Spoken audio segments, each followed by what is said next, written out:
Dorothy had been a loyal customer at the same financial institution for over 3 decades. Same location, same preferred window on Wednesday mornings, same savings account she had nurtured with every paycheck since her husband passed away. Then one quiet afternoon in the autumn of last year, she walked through those familiar doors to handle something entirely ordinary, something she had completed countless times without a second thought. The bank said no, not harshly, not with any hostility, but calmly and firmly. A supervisor was summoned, paperwork was brought out, and Dorothy left that building with her task incomplete, her funds untouched, and an unsettling feeling she struggled to put into words. Here is why her experience deserves your attention. She was not attempting anything improper. She was not a victim of a scam. She was not disoriented or confused. She was simply trying to access her own money. Funds she had worked for, accumulated, and entrusted to that institution across 3 full decades, and the bank had quietly developed an internal policy that transformed what she was trying to do into something suddenly complicated. And here is what no one told her. What no one may have told you either is that this is not an isolated incident. It is not one branch supervisor having an off day.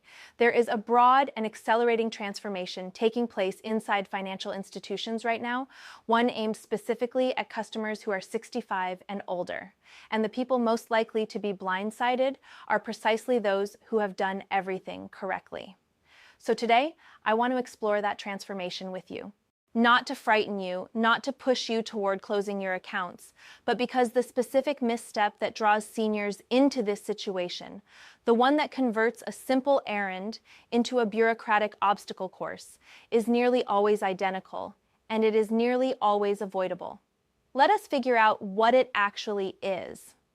Here's the question I kept returning to as I started examining this issue. Why now? Banks have served older customers for generations.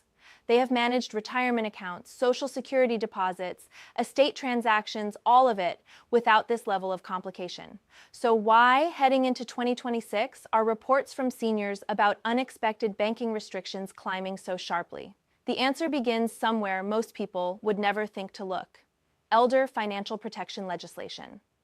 Over the past several years, federal regulators and state lawmakers have pushed aggressively to shield older Americans from financial exploitation. The figures behind that push are genuinely troubling. Fraud targeting adults over 65 has drained billions annually. And in many instances, the bank was the final place where someone could have stepped in and stop the damage. So legislators essentially communicated to financial institutions that if they observe something resembling exploitation, they possess not merely the right, but potentially the responsibility to act. That sounds reassuring. And in principle it is. The difficulty arises when banks translate that responsibility into internal procedures, because banks are not social service agencies. They are not built to investigate every unusual transaction individually with sensitivity and context. What they are built to do is construct rule systems, automated triggers, threshold alerts, and checklists that generate notifications when specific patterns emerge. And some of those triggers have been calibrated at levels that capture completely ordinary, completely legal senior financial activity. A sizable cash withdrawal, a wire transfer sent to a family member, adding someone's name to an account, relocating funds between accounts in a pattern that deviates from the customer's established profile. Any one of these can now produce a hold, a review, a conversation with management, or a direct refusal at institutions that have quietly tightened their internal procedures. The customer receives no notification. There is no explanatory page on the website. The policy shifts, and you only discover it when you are standing at a counter, suddenly being asked to justify your own financial decision. That is what happened to Dorothy, and it happens every single day. But here is where it becomes interesting, because the seniors who move through these new friction points without difficulty are not necessarily wealthier. They are not necessarily using premium banking services or maintaining some exclusive relationship. They are doing one specific thing differently, and we will get to precisely what that is. First, though, I want to show you just how far this situation extends. To understand why certain transactions are attracting attention, you need to understand how a bank's compliance team approaches risk. They are not thinking about you as a specific person. That is not a judgment. It is simply the reality of how large institutions function. They are thinking about populations, patterns, and statistical irregularities. Their responsibility is to identify transactions that match the profile of exploitation or fraud, and to accomplish that across millions of accounts simultaneously. So they construct what is called a behavioral baseline for each customer. It functions essentially as a financial fingerprint. Your typical deposit amounts, your usual withdrawal size, how frequently you visit a branch versus banking digitally, who you regularly transfer funds to. Normal variation within that profile raises no concern. A sudden departure from it activates a review. Now, here is where seniors specifically run into difficulty. Retirement is, by definition, a dramatic behavioral shift. Your deposit patterns transform. Perhaps a pension replaces your paycheck, or Social Security begins arriving, or you start drawing from a retirement account on a regular schedule.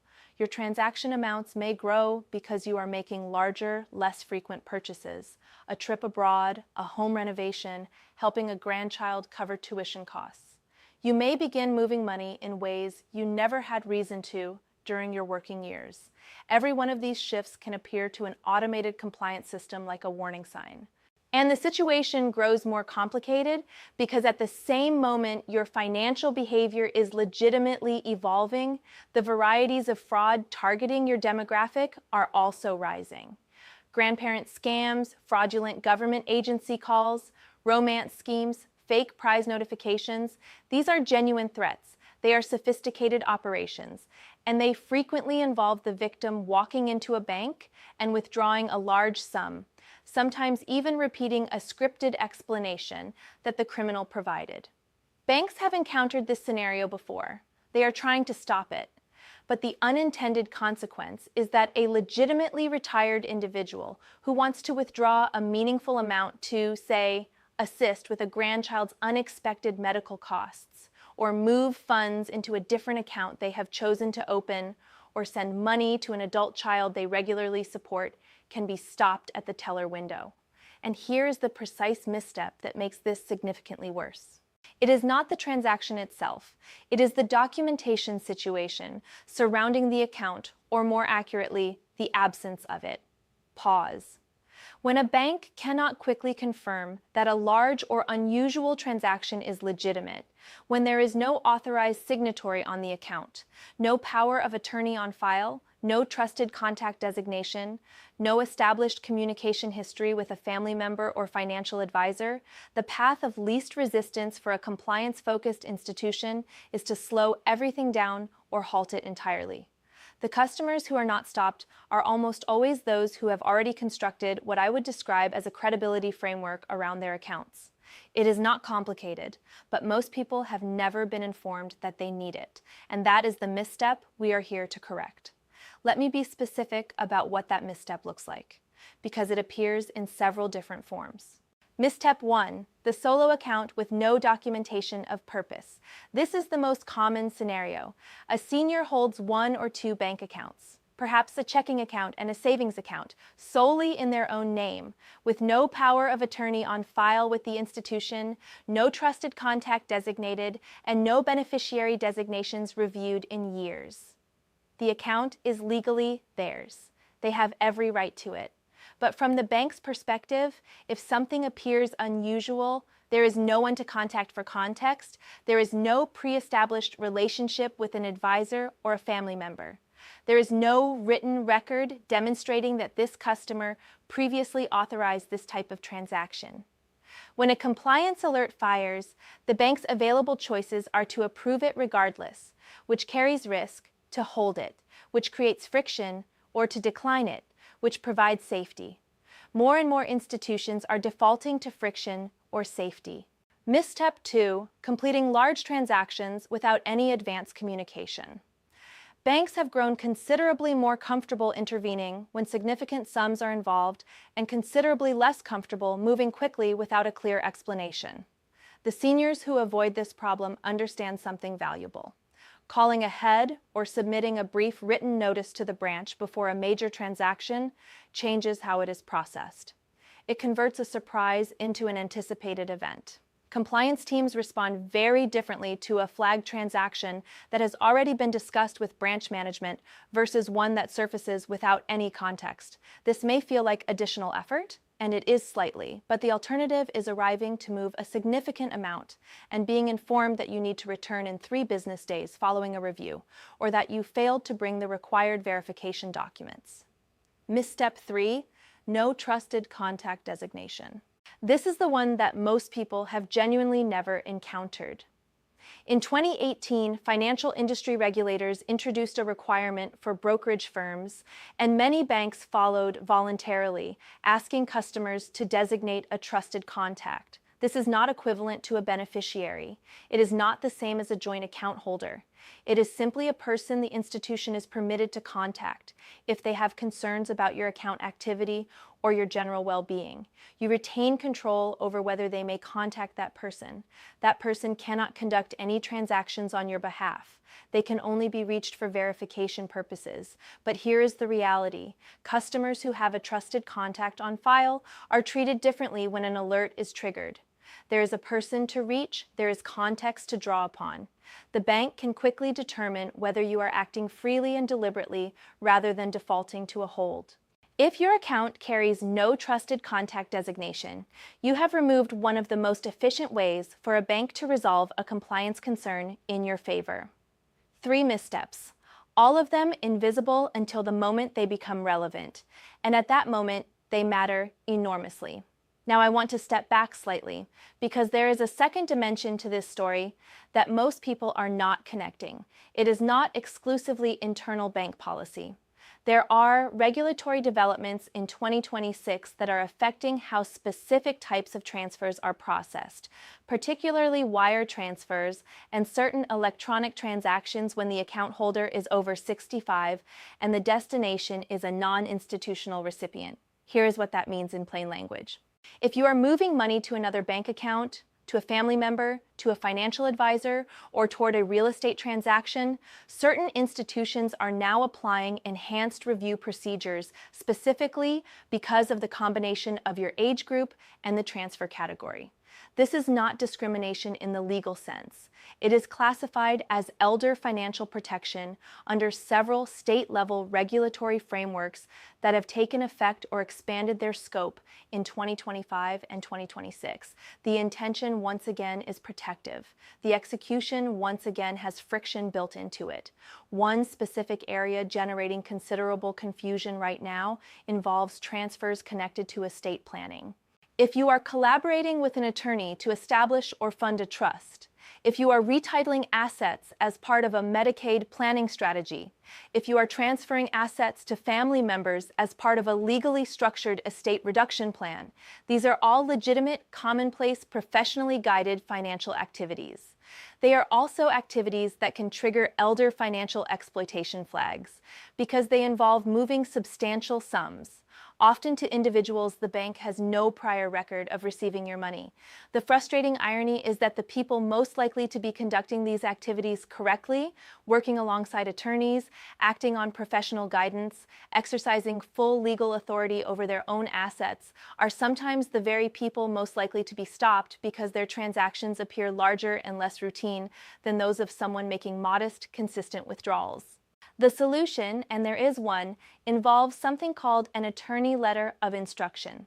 When your estate planning attorney provides written communication directly to your financial institution confirming the nature of a planned series of transactions, most institutions will create an internal record that clears those transactions for a specified period. This single step, which requires your attorney perhaps 15 minutes to prepare, can eliminate weeks of friction, holds, and repeated verification requests. Most people never think to request it. Most attorneys, unless they regularly practice elder law, do not think to offer it automatically. Now we arrive at the portion of this investigation that genuinely surprised me, because it is not only about what banks are doing. It is also about what some seniors are unintentionally doing that makes the situation considerably worse. This is the section where I need your full attention, because there is a category of financial behavior that many seniors fall into, not through carelessness, but through completely understandable instinct that creates precisely the wrong impression with automated banking systems. It unfolds like this. A senior recognizes that they need to reorganize their finances. Perhaps a health concern prompted it. Perhaps a friend endured a difficult probate process. Perhaps they watched a video, spoke with a sibling, read an article, and they conclude that they need to reposition a few things, consolidate, simplify. So they begin making a series of moves, closing an older account, opening a new one, transferring a balance, withdrawing cash to cover a grandchild's tuition directly, shifting money into a trust account they recently established, making a gift to a family member. These are all sensible actions. These are all things their estate planning attorney may have recommended. But here is how it registers to a bank's compliance algorithm. Multiple account changes within a compressed time frame, irregular withdrawal amounts, new external transfer destinations, cash withdrawals followed by digital transfers. This pattern, when it surfaces in an elderly customer's account history, scores very high on what compliance systems classify as a behavioral anomaly index, which means that by the time you walk into the branch to complete step 3 or step 4 of your entirely legitimate financial reorganization, you may already be flagged. The teller is unaware of this. The branch manager may also be unaware, but somewhere within the institution's back-end system, your account has accumulated enough anomaly indicators that the next irregular transaction could trigger a hard stop. This is not a conspiracy. This is not the bank attempting to seize your funds or deny you access. It is an automated risk system performing exactly the function it was designed to perform imperfectly. And the resolution is almost embarrassingly straightforward, but it requires taking action before you begin making moves, not afterward. You notify the bank, not informally, not verbally at the teller window, but in writing. A brief signed letter, ideally co-signed or referenced by your attorney, informing the institution that over the following 90 days, you are undertaking a planned financial reorganization involving the following categories of transactions. This activity is deliberate, legally guided, and does not reflect a change in your circumstances or a response to outside pressure. Banks have a procedure for receiving and recording this type of notice. It does not guarantee frictionless processing, but it dramatically reduces the likelihood of a hard stop. It repositions your account from flagged anomaly to documented intentional activity. The people who are aware of this approach tend to be working with elder law specialists, attorneys, and financial advisors who understand not only the legal maneuvers, but also the banking friction surrounding those maneuvers. The people who are unaware of it tend to discover the need for it in the most inconvenient way possible, in the middle of a transaction they needed completed yesterday. Let me bring this investigation toward its conclusion. Here is what I believe is genuinely occurring based on everything I have examined. We are in the middle of a generational transformation in how financial institutions interact with older customers. The regulatory pressure is real. The fraud problem driving that pressure is real, and the resulting friction, the additional reviews, the documentation requirements, the holds, the composed but firm branch supervisor conversations is not disappearing. If anything, the infrastructure supporting this kind of monitoring will become more refined and more widespread over the next several years. What that means for you is not panic. It means preparation. Specifically, 5 actions you can take right now, most of which require less than an hour, that will dramatically reduce your exposure to unnecessary banking friction. Number 1, contact your bank and designate a trusted contact today. This single action costs you nothing and gives the bank a path to quickly resolve any compliance concern in your favor. Select someone who is familiar with your financial situation and can be reached reliably. You may update this designation at any point. Number 2, place a durable power of attorney on file with every financial institution you work with, not only with your attorney, not only in your personal files at home. The institution itself requires a copy on record, and it must be accepted and logged by them before you ever find yourself in a situation where you need it. Call ahead and ask what their power of attorney acceptance requirements are, because they differ from one institution to another. Number 3, if you are planning any significant financial reorganization, relocating assets, funding a trust, making substantial gifts, inform your bank in writing before you begin. One letter, one conversation with your branch manager. That context can be the difference between a seamless process and weeks of holds and repeated reviews. Number 4, request that your estate planning attorney prepare a letter of instruction addressed to your financial institutions. If they are not accustomed to providing this, find one who is. Elder law attorneys do this regularly and understand how banking compliance departments function. Number 5, review your account beneficiary designations now, not when circumstances force the issue. Outdated beneficiaries, particularly following a spouse's passing or a significant life transition, generate confusion that can compound during estate administration and can sometimes trigger identity verification complications while you are still living. None of these steps require you to change banks. None of them require you to completely restructure your financial life. They are documentation measures, small, unglamorous, quiet actions that build the credibility framework I described earlier. The irony embedded in this entire situation is that the seniors who get stopped at the bank counter are almost never doing anything improper. They are managing their finances. They are planning for what lies ahead. They are doing precisely what responsible individuals do. But they are doing it within a financial environment that has quietly changed its rules without distributing a notice. I want to return to Dorothy for a moment. She did eventually resolve her situation. It required 3 visits, 2 phone calls, and a letter from her attorney. The transaction she needed to complete, the one that was entirely legal, entirely within her rights to execute, ultimately went through. But here is what she said afterward, and it is the detail that stayed with me. Speaking quietly. I have been managing my own finances for 60 years, and I walked out of that bank feeling like I was under suspicion. That feeling, that sudden and disorienting loss of control over one's own affairs, is what this is genuinely about. Not simply the paperwork, not simply the compliance systems. It is the experience of having quietly constructed a life, accumulated resources through decades of discipline and dedication, and then discovering that the institutions entrusted to hold those resources have developed new gatekeeping behaviors that no one ever warned you about. You do not have to accept that as your story. The 5 steps I walk through today will not guarantee that you never encounter friction. The systems are imperfect, and they will remain so, but they will make you, in the eyes of your financial institution, someone who has already addressed the questions before they are raised.